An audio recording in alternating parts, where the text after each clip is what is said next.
welcome Jack Ma. Thank you. Thank you. We've all become very cognizant of Jack and his story. And when Alibaba went public with the largest IPO in history, we knew a lot more about him. So I want to talk about his personal story. I want to talk about how many times he tried and failed and what kept him going. I want to talk about where he is today and how he got here, and where he is going and how he expects to get there. And if he gets there, what will it all mean for him and for the people that he wants to inspire? So I begin with this question, though, Jack. Why are you back at Davos? It's a long break for 7 years. I think my last trip here was year 2008. But I was coming for year 2001 for the Young Global Leader for Tomorrow. And remember, I never heard about the Davos when I came. But when I came, in the Switzerland, so many young people demonstrate. It was such a horrible thing that I was, and I asked them, why did they do it? They say, anti-globalization. And I say, why? Globalization is a great thing. Why people don't like it? And then we come all the way for 2 hours here. There's a machine gun. There's a people checking. I say, oh God, is that a forum or is it a prison we're gonna go? Is that? But when I joined the forum as the Young Global Leader, I was thrilled by so many ideas. For the first 3-4 years, I learned what does the globalization mean? What does the corporate citizenship mean? What about social responsibility mean? All these new ideas, and I see so many great leaders talking about leadership, and I benefit a lot. And the year 2008 and 2009, when the financial crisis came, I think it's better go back to work, because we can never win the world by talking. So we go back, spend 7 years. Now I come back, I think it's time to do something return, because I learned so much. Let's talk 12 years ago. So why I should not talking to the young global leader of today, sharing with them how we've gone through. Okay. So that was the thing. Let's start with where you are today. Just how big is Alibaba? How many people come every day?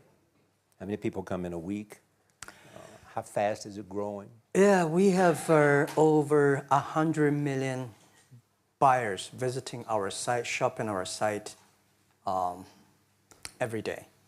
And we created 100 million every day. We created 14 million jobs for China, directly and indirectly. And we grow from 18 people to 30,000 people, 18 people in my apartment, to now we have a 4 big campus. Compared to 15 years ago, we were big, but compared to 15 years later, we're still a baby. How big will you be 15 years from now? I think 15 years ago, I told my team that 15 years, in the past 15 years, we grow from nothing to this size. And 15 years later, I want people to know about Alibaba, know Taobao, because it's already everywhere. I want 15 years ago when we talk about what is e-commerce, why small business can using this e-commerce, this internet, can do business across the nation. And I hope 15 years later, people forget about e-commerce because they think it's like electricity. Nobody thinks it's a high tech today. Now, this is something that I don't want 15 years later, we still walk on the street talking about why and how e-commerce can help people. Talk about the IPO. Did it exceed your expectations? Well, it's a pretty small IPO, 250. Yes. Yeah. The largest IPO in the history of Wall Street. We raised. And number 2 was a Chinese bank.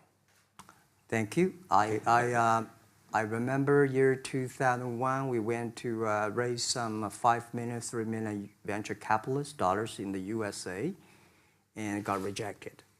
And I say we come back raising a little bit more. But I think, what we think more about is for $25 billion, how we can spend the money efficiently, because this is not the money, this is the trust from the world, the trust from those people. They want you to do better jobs to help more people. They want to have a good return. So I think gives me more pressure because when our market cap is bigger than IBM, for a certain day we're bigger than Walmart. We're one of the top 10, 15 largest market cap company in the world. I told my team and myself, is that true? We're not that good. Because years ago, people say, Alibaba model is terrible. Does not make money, have this and that, all the big bad things, because Amazon is better, eBay is better, Google is better, and there's no such model like Alibaba in the USA. So I told myself and people, we were better than people thought. But today, when we are that big size, I said, no, we are not that good as people thought. We're just a company 15 years old. Average age is 27, 28 years old, young people. We're doing something that human beings have never tried. So I want to talk about the future. Let me take you back to when you were born in Hangzhou, where the headquarters still are. Yep. And your campus is there. You don't have a loot, don't move your loot. Your headquarters there. Yeah, you found it there, loot there. You grew up in the 60s. 64. Born in 64. That was the time of the Cultural Revolution. Yeah, it was the end of the Cultural Revolution. It was, well, my grandfather was a tiny landlord, was considered, after liberation, was considered to be a bad guy. So I know how tough it was when I was a kid. You tried to get into 3 colleges. Mm-hmm. Each time they rejected you. No, I tried. There is an examination that young people, if you want to go to university, you have to take the examinations. So I failed 3 times. Right. But a lot of fail. I failed for funny things that I failed a key primary school test for 2 times. And I failed 3 times for the middle schools.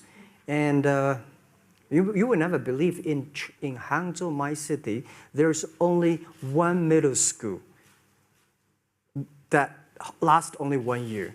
It was changed from primary school to middle school because our graduates of our school, no middle school accept us because we were too bad. Yeah. They would become a middle school. What effect did it have, though, being rejected? Well, I think we have to get used to it. We're not that good. Even today, we still have a lot of people reject us. I think when I graduated from universities, and before I, for 3 years, I tried to fill in the universities. So I applied jobs for 30 times, got rejected. I went for a police. They said, no, you're not good. I went to even the KFC. When KFC came to China, come to my city, 24 people went for the job. 23 people were accepted. I was the only one guy. And we went for police. 5 people, 4 of them accepted. I was the only guy that I received it. So to me, being turned down, rejected. Oh, by the way, I told you that I applied for Harvard for 10 times, rejected. I know I'll be rejected. I just don't want to say that. They're sorry now. 10 times you wrote them and said, I'd like to come to Harvard. Yeah. And then I told myself, someday I should go teach there, baby. I think that can be arranged. Richard Nixon came to Hangzhou. Yeah. And after that, tourists flooded the place. Yeah. And that's how you learned English. Yeah. I really like I don't know why, at 12, 13 years old, that time I suddenly fell in love into the language, the English. And there's no place you can learn English at that time. There's no books, English books. So I went to the Hangzhou Hotel, now called Hangzhou Shangri-La Hotel, because that was the hotel can receive the foreign visitors. So every morning for 9 years, I showed them around as a free guide, and they taught me English. And I think that changed me. Today, I'm 100% made in China. I've never got a one-day train outside China. Yeah. And when people talk to me, say, Jack, how can you speak English like that? Why sometimes you talk like an Western guys? I think that was the 9 years. These Western tourists opened my mind because everything they told me are so different from the things I learned from the schools and from my parents. So now I have a habit. Whatever I see, whatever I read, I use my mind. Think about for 2 minutes. Is that how Ma Jun became Jack Ma? Actually, Jack, the name was given by a lady in tennis. She's a tourist. She came here and she said, came to Hangzhou. We become a pen friends. Ma Ring is so difficult to pronounce. So she said, do you have an English name? I said, don't. So can you give me an English name? She said, okay. She said, my father called it Jack. My husband called Jack. What do you think about Jack? I said, good. So I've been using that for that many years. Yeah. First visit to America, 1995? 1995, yeah. I come here for a project helping the local government to building up a highway. And you tried the internet. I tried the internet in Seattle. And in a building called the U.S. Bank. I don't know whether the U.S. Bank is still there or not, but it's a building. And my friend opened a small office, which is like only 10% bigger than this room. And there are a lot of computers in there. And he said, Jack, this is internet. I asked, what is internet? He said, search whatever you want. At that time, they used Mosaic, very slow, right? Yeah. And I said, I don't use it. I don't want to type because computer is so expensive in China. If I destroy it, yes, I cannot pay. He said, just to search it. So I searched the first word, beer. I don't know why, because it's easy to spell, baby. And I see beers from Germany, beers from USA, beers from Japan, but there's no beer from China. And I say, okay, type the second word is China. No data. Nothing. And I said, 1995, no data about China. So I talked to my friend, why not make something about China? So we made a small, very ugly looking page called China. It's something like I did a translation agency, we listed on there. It was so shocking. We launched at 9:40 in the morning. 12:30, I got a phone call from my friend. He said, Jack, you got 5 emails. I said, what is email? And they say, these are the things. So people so excited. Where are you? This is the first time I see a Chinese website on that. How can we can we do something together? So I think this is something interesting. So we should do it. Why did you call it Alibaba? Alibaba? Well, when I started, I think internet is global. We should have a global name. And a name that, interesting, like at that time, the best name is Yahoo. Right? So I've been thinking for many days, suddenly think Alibaba is a good name. So I happened to be in San Francisco that day. I did have a lunch, and the waitress came. I asked her, do you know about Alibaba? She said, yes. I said, what is Alibaba? She said, Open Sesame. Good. So I went on the street, asked about 10, 20 people. They all know about Alibaba, 40 Thieves, and Open Sesame. And I think this is a good name. And start with A. Whatever you talk about, Alibaba is always top. You have said before that in creating Alibaba, you had to create trust. Yep. Because people in China were used to face-to-face. Yeah. How did you create trust? I think because we started doing business on internet. I don't know you, you don't know me. So how can you do things online unless you have trust? So for e-commerce, the most important thing was trust. I think when I first went to USA for raising money, talk to the venture capitalists, a lot of people say, oh, Jack, no. China doing business by the guanxi. How can you do business on internet? And I know that without the trust system, the credit system, it's impossible to do business. So in the past 14 years, everything we do is trying to build up the trust system, the record system. Well, Charlie, I'm so proud today when I talk to the young. Today in China and in the world, people don't trust each other. The government and people and media and everybody think, this guy's cheating. But because of e-commerce, we finish 60 million transactions every day. People don't know each other. I don't know you, I send products to you. You don't know me, you wire the money to me. And I don't know you, I give a person a package, I don't know him. He took something to cross the ocean, cross the river, and send. This is the trust. We have at least 60 million trust happening every day.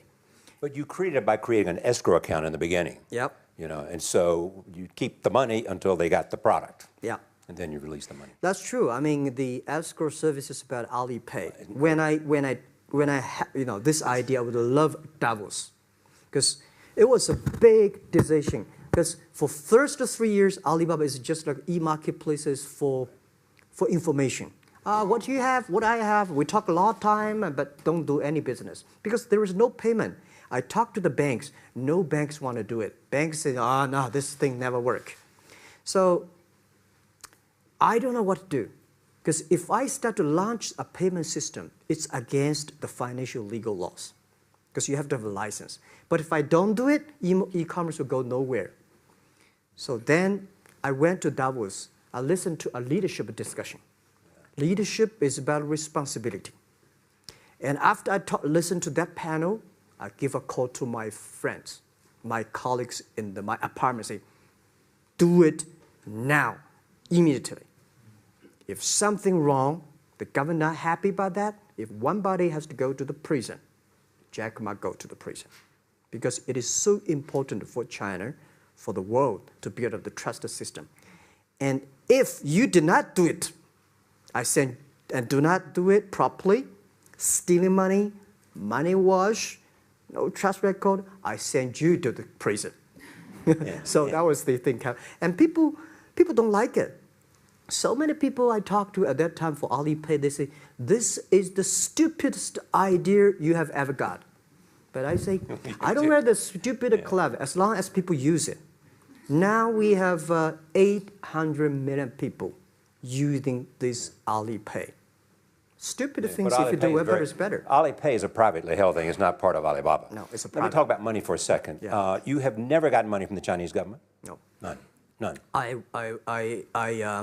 want it at the beginning, and later I don't want it, because I think if the company always think about picking money from out of the government pockets, that company is rubbish. Think about how can you make money from the customers and market and then help customers succeed. That's our philosophy. No money from Chinese banks? No. No. I at that time I want, and now they want to give me, I don't want it. Yeah. All right. Your relationship with the government. Mm-hmm. Yeah. What's your relationship? I mean, if they didn't, here's what some say, that you have existed in an environment that's not, they have restricted competition for you. And that's a pretty good thing to do for a private company. Yeah. I think the relationship with the government for us is very interesting. For the first 5 years, because I've been working as a part-time jobber for a government organization called Ministry of Foreign Trade, 1997, for 14 months. And I learned that you should never rely on government organization to do e-commerce. And I started a business. I told my people and team, in love with the government, but don't marry them. Yes. Respect them. And a lot of people say, well, government officers talking about internet, the censorship and this, that, and the worry about. I think it's the opportunity, it's a responsibility talking to them, tell them how internet can help. So you tell them we create jobs. Oh yeah, I think a lot of people debate and fight against them. And in the first 12 years, anybody come to my office, I sit down talking to them, how we can help economy, how we can create jobs, why China will improve by the internet. I think because internet that time is new to any government. And if you convince somebody, and you have the chance. So today I'm very talkative. That probably this is why I talk to so many people. So, I mean, if the government comes to you and asks you to do something for them. Normally, when government comes say, Jack, can you do this project? I say no. I say no. I can introduce some friends who are interested in doing that for you. But if they continue to want me to do it, I say, okay, I do it, but I don't charge. I hope next time don't come to me again. But recently, we help some government organizations do it. For example, every Spring Festival, the train ticket is so difficult.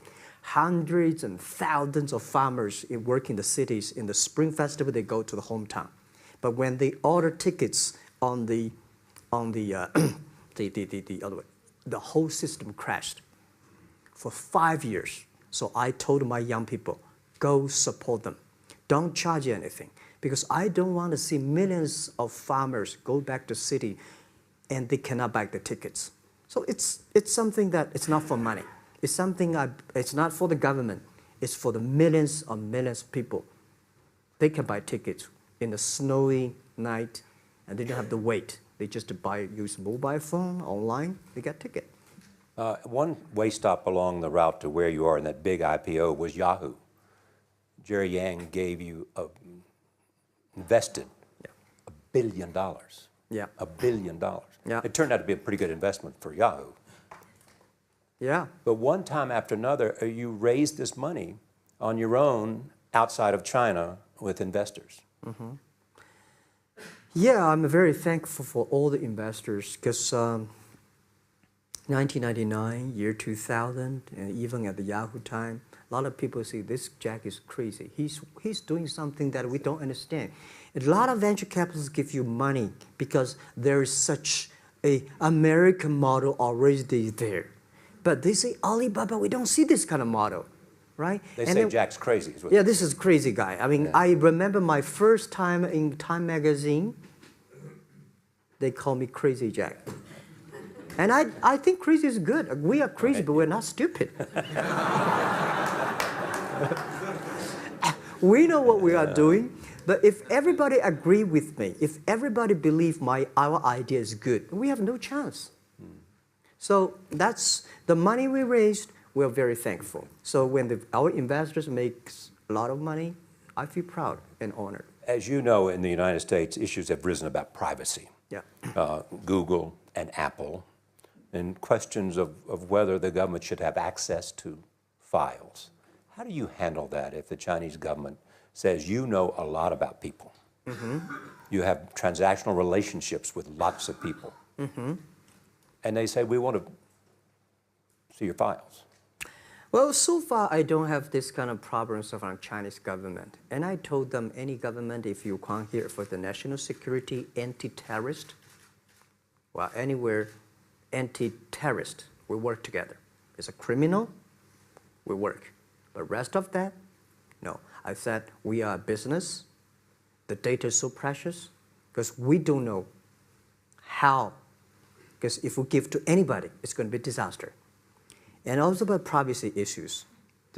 I think, just like hundreds of years ago, people say, I would rather put money under my pillow rather than put in the banks.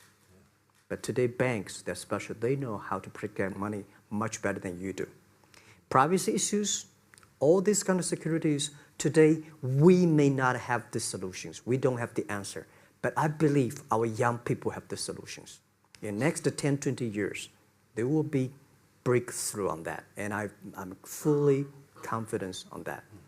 Your life is a testament to the idea that nothing is impossible. That if somebody says no, you say it's just the beginning. Where does that come from? Well, at the beginning, I never thought, I thought when I was young, I said, everything's possible. Now I know not everything's possible.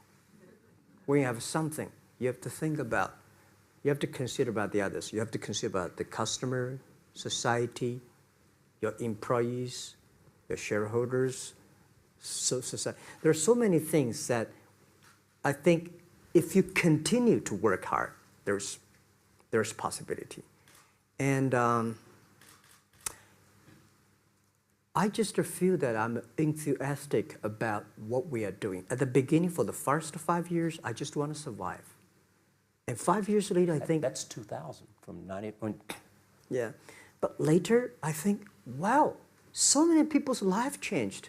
I was so excited, you know, for the first 3 years, we made zero revenue. Zero revenue. But we are so excited to continue to work. You know what happened? I remember many times when I go to a restaurant and have dinner, somebody came, when I was trying to pay the bill, the owner of the restaurant came to say, "Sir, your bill is paid by someone." And the small note say, "Hey, Mr. Ma, I'm your customer of Alibaba Group, Alibaba platform. I made a lot of money, and I know you don't make any money. I pay the bill for you." Yeah. And I remember one day that I was sitting somewhere in the coffee, somebody sending me a cigar. I don't smoke cigar, but there's a note, "Thank you very much, I'm your customer." And I remember in the Taobao days, I was at the Shangri-La Hotel in Beijing. When I get on the taxi, the man who opened the door for me, the boy at the gate, he said, "Jack, thank you very much. I'm service here. My girlfriend makes more money than I do on your site." And this is something that you know, that it's not amazing. If you don't do it, nothing's possible. If you try to do it, at least you have the hope. The revenue comes from advertising and a smaller amount from transactional fees. Yeah. Most of it from advertising. Tiny. Tiny from advertising? Tiny from advertising, tiny from transactions, because we need big mass. Now we have more than 10 million small business power sellers selling our site to everywhere. So the transactions we have is second after Walmart. So tiny. Second after Walmart. Yeah, tiny of the of the money already make us big. So, you know, second after Walmart. I remember one of the senior management of Walmart guys came to Hangzhou 5 years ago. He said, "Jack, you know, you do a great job," and blah, blah, blah. So I said, maybe in 10 years we'll be bigger than Walmart. He said, "Young man, you have a good hope." So we said, "I make a bet. I think in 10 years we'll be bigger than Walmart on the sales." Because if you want to have 10,000 new customers, you have to build a new warehouse and this, that. For me, 2 servers. What's your market cap versus Walmart today? I don't know, but I don't maybe either. some. It's close. I think so. Maybe we should check later. All right. Yeah. So where are you going? What does Jack want? I think because of the name for Alibaba, we are internet company, happen to be in China. We have the same spirit and entrepreneur spirit like every great entrepreneurs in the world. And I remember the day when I started Alibaba, we want to have a mission helping small business doing easier.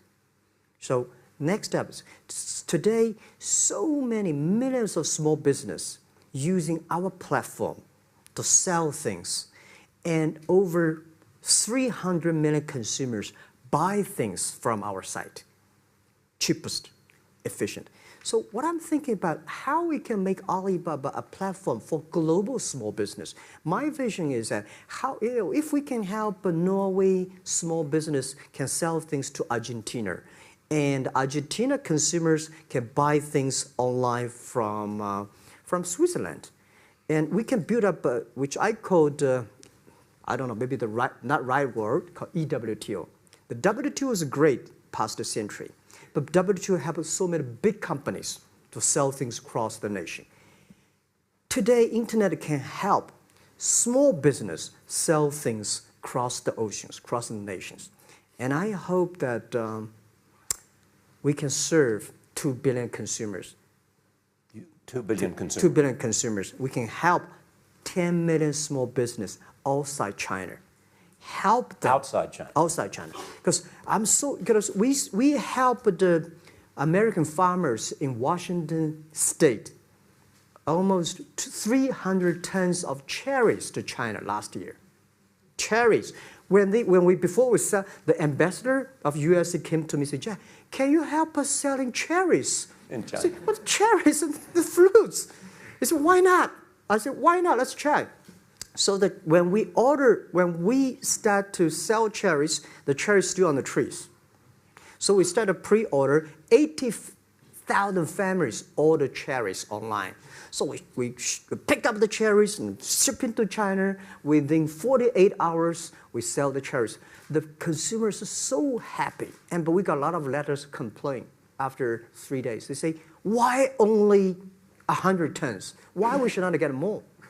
So we sell, 2 months ago, we helped the Costco.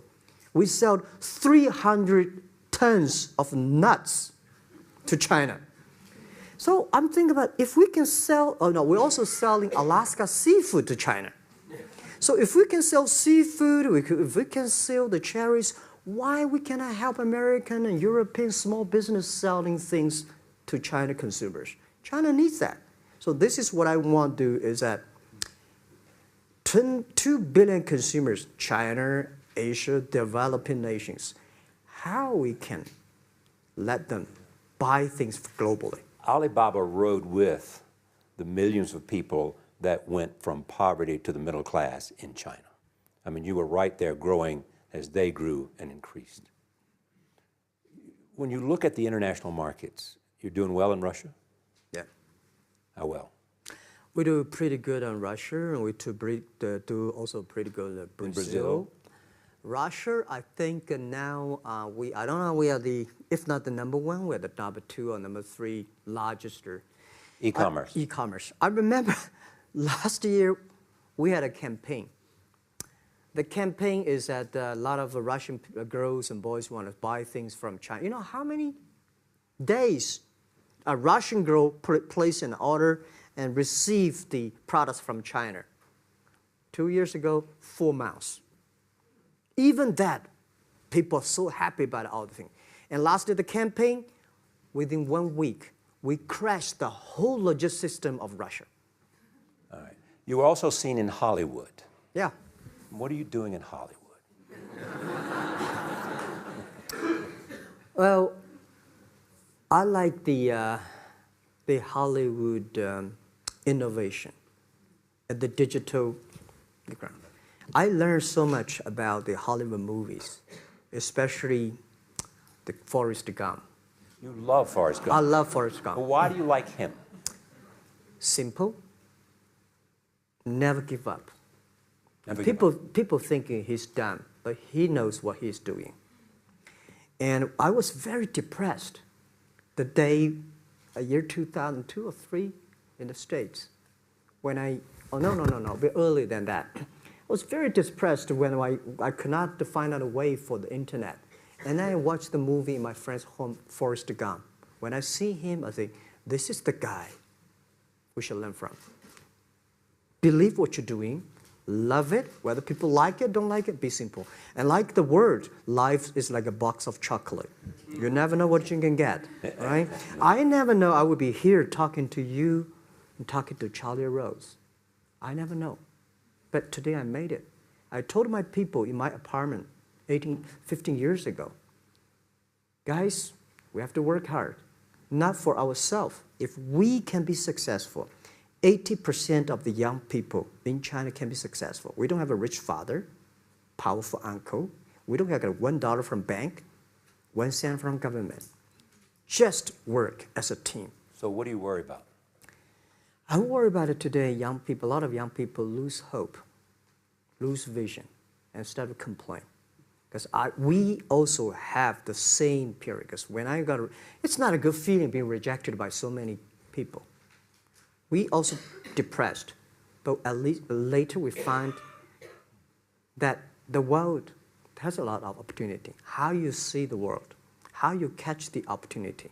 So, in the Hollywood gives me a lot of inspiration. You know? But you were out there for business. You were out there because you want to make movies and sell them. I want to make the movie for business-wise. We are e-commerce company. We have a lot of products that need logistic. But movie, TV, these are things you don't need logistic system. And movie probably is the best product that can help Chinese young people to understand. Because one thing I told the Chinese people, my friends, in American movie, all the heroes at the beginning, they look like a bad guy. Terrible things coming, they become a hero. And finally, they all survived. China, if you're a hero, all the hero died. So, because only dead people become the hero. So nobody want to be the hero. So you want to change the Chinese definition of hero? Yeah, I want to say hero. Today we have so many heroes live in this world. Are you still writing these kung fu novels, or are you just reading them? I read them, and I start to write something. I think it's fun. The kung fu is something you start to think about something that you cannot do. But if you have some luck, if you continue to practice, if you got a good master, if you're a good team, you get expert. So at least to make me, when I'm busy, when I'm tired or frustrated, I read kung fu books. And You also travel with a Tai Chi. Am I saying that right? Trainer. Tai Chi? Tai Chi. Tai Chi. Tai Chi, yeah. What does that do for you, other than keep you in good health? I love Tai Chi. Tai Chi is a philosophy about yin and yang. Yeah. Tai Chi is about how you balance, how you work, like a competition. People say when I compete with eBay, say, you hate eBay. No, I don't hate eBay. It's a great company. You know, they come, I go. You know, Tai Chi is like, you fight here, I go over there. You put it on the top, I go to down, right? So it's a balance, right? You are heavy, I'm small, you know.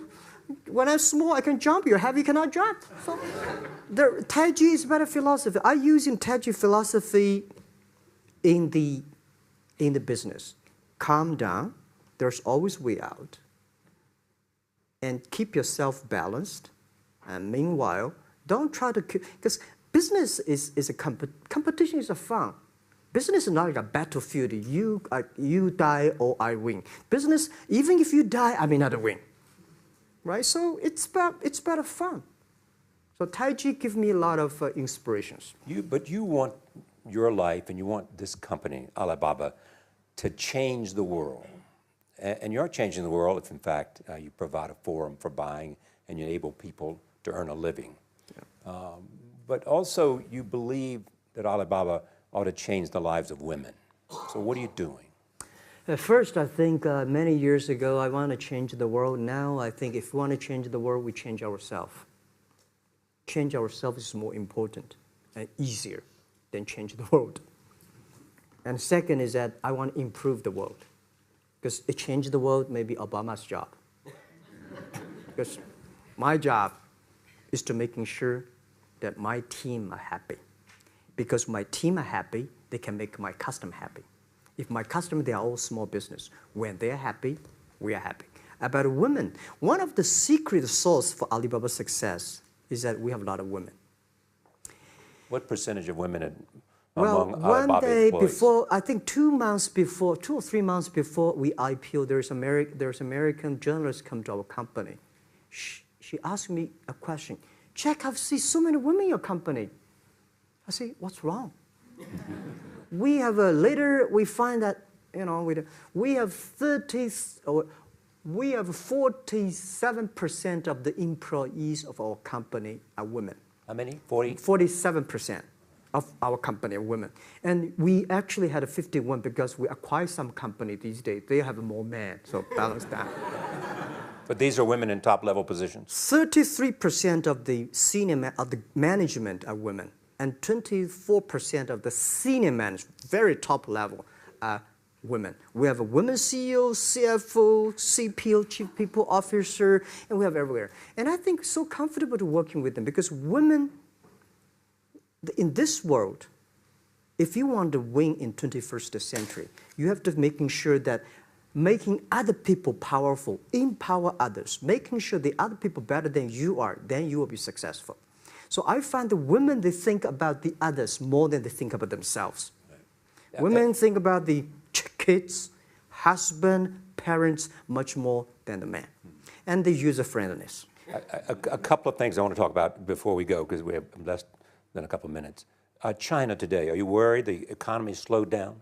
No, I don't worry about it. I think China is doing, it's slowing down is much better than keep on 9%. China today is the second largest economy in the world. It's impossible to keep 9% of the growth. If China still keeps the 9% of the growth of the economy, there must be something wrong. You will never see the blue sky. And you will never see the quality. China should pay attention to the quality of the economy. China should not. So if we have a lot of influence, like the Hollywood movies, things, and we have sports and these things in the GDP, will be much better. So I think, just like a human growth, this body can never grow. Certain time, the slow of growth of a body is slow, but you should grow your mind, grow your culture, grow your value, grow your wisdom. I think China is moving to that direction. And you saw Modi in India? Pardon? Did you see Modi in India? Not yet. I'm looking forward to that. So you'll go to India. Yeah. Finally, there's this. You're one of the world's richest people. Your company is one of the world's richest companies. What do you want beyond Alibaba? Well, about richest people, I was really not happy in the past 3 months when people say Jack Ma is the richest people of China. Global celebrity, they said. No, I'm not. When I started the business, you are. I never thought, because how many? Yeah, maybe I am. Not, but I think 15 years ago, in my apartment, my wife was at that time one of the 18 founders. I asked her, "Do you want your husband to be a rich person?" I never said rich person in China, rich person in Hangzhou, or you want your husband to be a respected person. She said, "Of course, respected." Because she never believed, and I don't believe we'll be rich people. We just want to survive. But I believe when you have $1 million, that's your money. When you have $20 million, you start to have a problem. You worry about inflation, which stock to buy and this, that, had to come. When you have $1 billion, that's not your money. That's the trust society gives on you. They believe you can manage the money, use the money better than the government and the others. So I think today, I have the resources, do more things. With the money we have, with the influence we have, we should spend more time on the young people. And I would say, someday I'll go back to teach, go back to school, spend time with the young people, and sharing with them what I've done. So the money is not mine. I just happily and having these resources, then I want to do a better job. Just tell them your story. Yeah, tell them the story and tell them that if Jack, I don't think in this world there are a lot of people be rejected more than 30 times. If we, the only thing we never give up, the only thing we're like a Forrest Gump, we keep on fight. We keep on changing ourselves. We don't complain. Whether you were successful or not successful, I find that people, when they finish the job, if they make the mistake, if they fail, if they always complain the others, this guy will never come back. If the guy only check himself, yeah, something wrong with me here, something wrong with me there, this guy has a hope. Jack, on behalf of everybody in this audience and a television audience around the world, thank you for taking your time to be with us. Thank you. Thank you. Thank you. Thank you. Thank you. Thank you so much, Rob.